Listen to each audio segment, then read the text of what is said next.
안녕하세요 여러분, 오븐테크입니다. 요즘 구글과 마이크로소프트 같은 글로벌 빅테크 기업들이 수십 년 전 멈췄던 원자력 발전소를 다시 깨우며 에너지 확보에 사활을 걸고 있죠. 오늘은 인공지능 혁명의 성패를 가를 전력 대란과 원자력 발전이 갖는 디지털 주권의 함수관계를 정밀하게 살펴보겠습니다. 인류 역사에서 기술 혁명은 항상 새로운 에너지를 동반해왔고 21세기 AI 혁명은 유례없는 규모의 무탄소 전력을 갈구하고 있습니다. 이제 데이터 센터는 단순한 서버 저장소를 넘어 국가의 디지털 주권과 직결된 핵심 인프라로 격상되었습니다. 하지만 이러한 야망은 전력망의 포화와 탄소 중립이라는 거대한 물리적 장벽에 부딪히고 있는 상황입니다. 인공지능이 소모하는 전력이 기존 컴퓨팅과 차원이 다른 이유는 생성형 AI의 연산 구조가 매우 복잡하기 때문입니다. 구글 검색이 정보를 찾아 전달한다면 AI는 수조 개의 파라미터를 실시간으로 계산하며 새로운 콘텐츠를 생성합니다. 실제로 GPT 쿼리 한 번에 소모되는 전력은 약 0.0029 킬로와트로 일반 구글 검색보다 10배나 높습니다. 쿼리당 이산화탄소 배출량도 구글 검색은 0.2g이지만 GPT는 68g으로 약 340배나 많은 탄소를 배출합니다.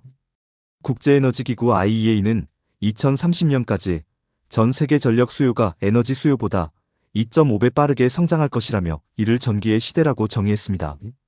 골드만삭스의 분석에 따르면 미국의 데이터 센터 전력 비중은 2028년 최대 17%까지 급증하며 유례없는 충격을 줄 전망입니다. 이러한 위기 속에서 마이크로소프트는 2024년 9월 1979년 사고가 났던 스리마일 섬원전 1호기를 재가동하기로 결정했습니다. 마이크로소프트는 약 16억 달러를 투자하여 크레인 클린 에너지 센터를 구축하고 이곳에서 생산되는 전력 100%를 구매할 예정입니다. 구글은 소형 모듈형 원자로인 SMR 기업 카이로스 파워와 손을 잡고 2035년까지 500메가와트 규모의 SMR 함대를 구축하기로 했습니다. 아마존 역시 엑스에너지의 SMR 개발에 투자하며 데이터 센터 옆에 발전소를 짓는 코로케이션 전략을 추진 중입니다. 빅테크 기업들이 원자력을 선택하는 이유는 태양광이나 풍력과 달리 24시간 내내 일정한 출력을 제공하는 기저 부하 역할이 가능하기 때문입니다. 현재 데이터 센터 업계에서는 부지가 전력망에 연결되기까지 걸리는 시간인 스피드 투 파워가 가장 중요한 지표가 되었습니다.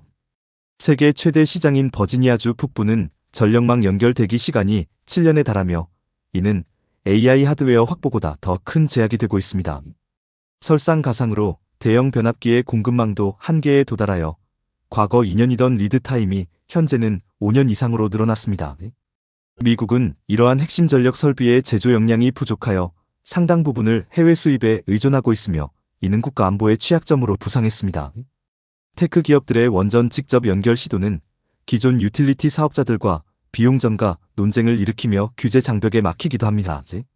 2024년 11월 미국 연방에너지규제위원회 FERC는 아마존이 원전으로부터 직접 전력을 공급받으려던 계획을 거부했습니다.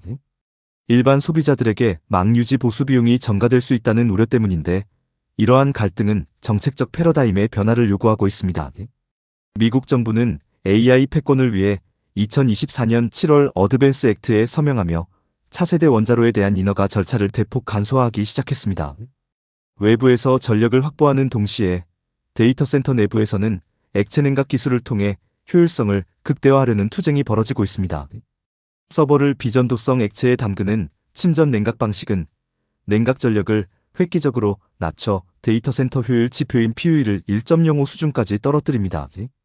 또한 구글의 TPU 비우기 같은 커스텀 실리콘은 특정 AI 작업에서 엔비디아의 H100보다 전력 소모를 60% 이상 절감하며 하드웨어 수직 계열화를 가속하고 있습니다.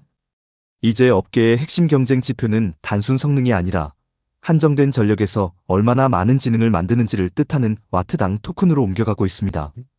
하지만 AI 데이터 센터의 확장은 지역 주민들의 전기요금 인상을 유발하며 강력한 님비 현상이라는 사회적 파장을 낳고 있습니다. 2025년 미국의 평균 주거용 전기요금은 인플레이션보다 빠르게 상승하여 약 11.5% 올랐고 버지니아 지역은 25% 이상의 요금 인상이 예고되었습니다. 원자력 역시 완벽한 대안은 아니며 SMR이 대형 원전보다 최대 30배 많은 핵폐기물을 생성할 수 있다는 연구 결과도 존재합니다. 또한 데이터 센터와 원전 가동에 막대한 양의 물이 필요하여 가뭄 시기에 지역 사회와의 물 전쟁이 불가피하다는 의견이 있습니다. AI 데이터 센터와 전력대라는 기술적 진보와 물리적 자원이 충돌하는 인류의 오래된 딜레마를 다시 일깨우고 있습니다. 향후 10년 인공지능의 성패는 알고리즘의 우수성보다 안정적이고 저렴하며 깨끗한 에너지를 누가 먼저 확보하느냐에 달려 있습니다. 전문가들은 데이터 센터를 단순히 에너지를 쓰는 곳이 아니라 전력망의 유연성을 제공하는 스마트 노드로 전환해야 한다고 조언합니다. 골드만삭스는 전력 인프라 투자가 동반되지 않는 AI 성장은 물리적 한계에 직면할 것이라며 연간 500억 달러 규모의 유틸리티 지출이 필요함을 강조했습니다. 원자력 르네상스는 단순한 전력 확보를 넘어 더 깨끗하고 효율적인 에너지 시스템으로 전환하기 위한 빅테크의 처절한 생존 전략입니다. 에너지 인프라의 근본적인 혁신 없이는 인공지능의 미래도 없다는 사실을 우리는 멈췄던 원전의 불이 다시 켜지는 현상을 통해 목격하고 있습니다. 오늘 준비한 영상은 여기까지입니다. 시청해주셔서 감사합니다.